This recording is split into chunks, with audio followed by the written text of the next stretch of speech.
Kevyn. This Paul is Lance Hamilton from from WDRZ Channel 2. I was just wondering, obviously you were teammates with Eric Staal, so you know a lot about him. What were the biggest attributes you found when you were trying to acquire him that you wanted to get him on your team? Yeah, hey Paul, how you doing? Yeah, Eric Staal is had a world-class career. He's won a Stanley Cup. He's won an Olympic gold medal. He's won a World Championship gold medal. He's been an All-Star many times. He's still a very productive player, and that's just what I'm telling you. There is just what he is on the ice and what he's done. He's a tremendous person, high character, tremendous leader, former captain. Obviously, I have because of the past and my experience of being a former teammate with him, I've seen that up close and personal. We added a phenomenal player and person today. Very excited about it. Hi, Kevyn. It's Lance in the Buffalo News. Was adding a center behind Jack, given your roster situation, was that a priority for you entering this offseason? Yes, Lance, I think as I mentioned to you guys previously on calls, really looking at our roster and over these last couple of months and having a kind of a short and medium and long-term plan on what we need to do. Obviously, identifying the center ice position and trying to strengthen ourselves up the middle is important. And so, to me, looking to be able to look around the league and to be able to target and identify a player like Eric was really important. So yeah, it was definitely something we were working on doing. Hey Kevyn, John Worrell with the Associated Press. I guess as a first trade goes as a general manager, I guess how important is this one in being familiar with Eric, knowing the player that you're getting, and what's it mean to you to have this as your first trade? Yeah, I haven't had a lot of time to think about that because I've been so focused on this process and the work that goes into it. But, just thinking that through a little bit, you're right, it's my first trade as a general manager. The fact that I was fortunate enough to sit next to Eric in the locker room and we won a Stanley Cup together, and I know what he's all about, definitely gives me comfort, knowing the person he is, the family man he is. I know his wife very well. It's just so certainly having that knowledge and background on Eric is helpful when you make a big decision like this. But yeah, it's I guess I didn't think about it being necessarily my first trade. It's just now that you said that though, it's special. Hi Kevyn, it's Bill Hoppy from the Times Herald. This being your first trade, what did you learn about the process? What was it like for you to go through it for the very first time? Well, it's a good question, Bill. I think certainly there's a lot of thought and work that goes in before doing something like this. These decisions don't get made in a vacuum. I would say that as well. There's a lot of work in terms of the player watching and making sure you know exactly where their game is at. A lot of conversations with Ralph, a lot of conversations with Terry and Kim, and just what are we looking to do? Why? Analyzing different thoughts, and I like to methodically make decisions in terms of asking questions, and that's what I tried to do through this process. So I feel like I'm learning a lot every day, Bill. I learned a lot today, and I'll learn a lot tomorrow. But it's all part of the experience for me. Hey, Kevyn, John Vogel with The Athletic, hope all is well. As you mentioned, things aren't done in one day. Both these guys had no trade clauses. Did both teams have to wait to see what was going to shake out with that before really getting into the deal, or were you had the framework in place before that? Yeah, that's something that, like I said, is part of this process.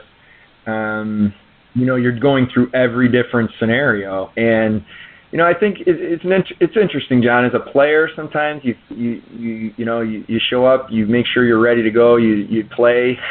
I was traded a bunch of times, so I had those phone calls as a player to say, we've traded you, and you don't really understand all that goes into it. But that's part of it. Just understanding the contracts and understanding what it all means, more than just what the on ice is. So that definitely was part of the process.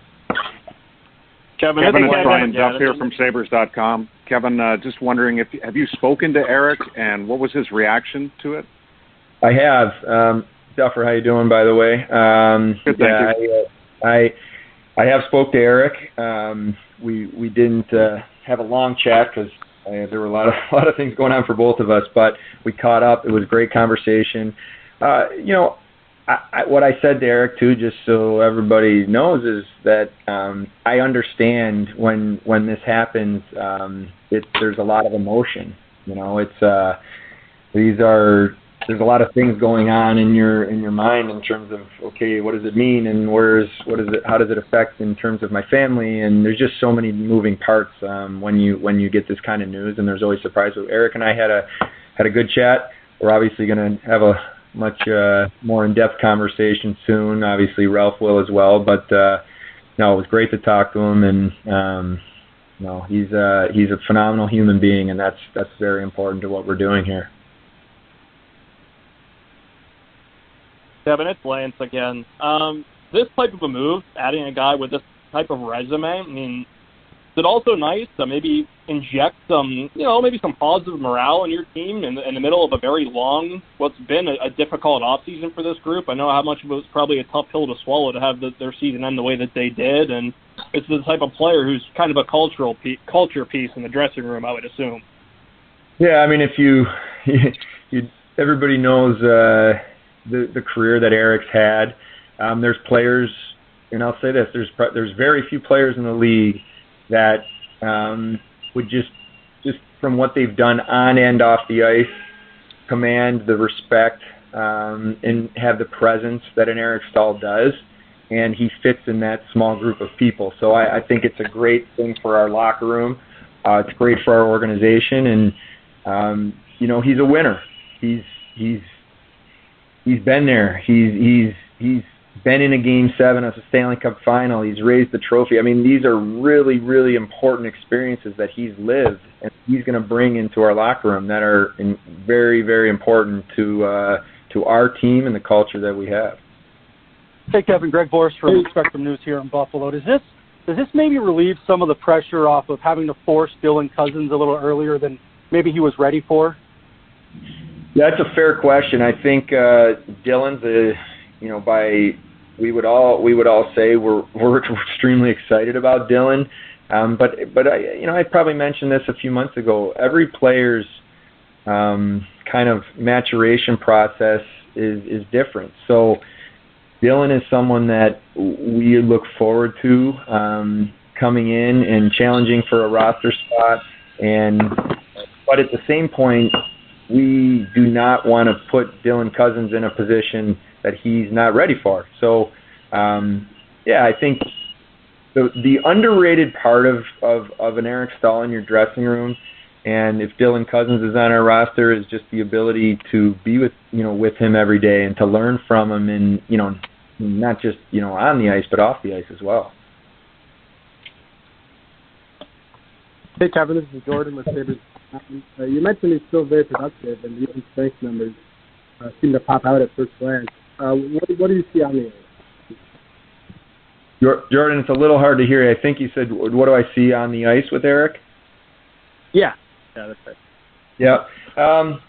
Like you said, he's still a very productive player, very, very smart, big body, understands both ends of the ice, understands how to play, has played a lot of hockey in his career against top matchups. He's a guy that has always had a knack around the net for putting himself in spots that to be successful. He's a very good power play guy. He's he's long, and he can, even as a young player, back when he was first coming in the league, he had the ability to hang on to pucks and make the players around him better. So those are all the things, as I watched him closely recently in a lot of his games, I saw a lot of the same things. And he's very intelligent, very, very intelligent hockey player. Kevin, Paul Hamilton again. Have you been given the freedom to spend right up to the salary cap, or have you been given a budget that's below the cap? And the second question would be, if you have been given a budget below the cap, is it actual money spent, or is it actual cap money?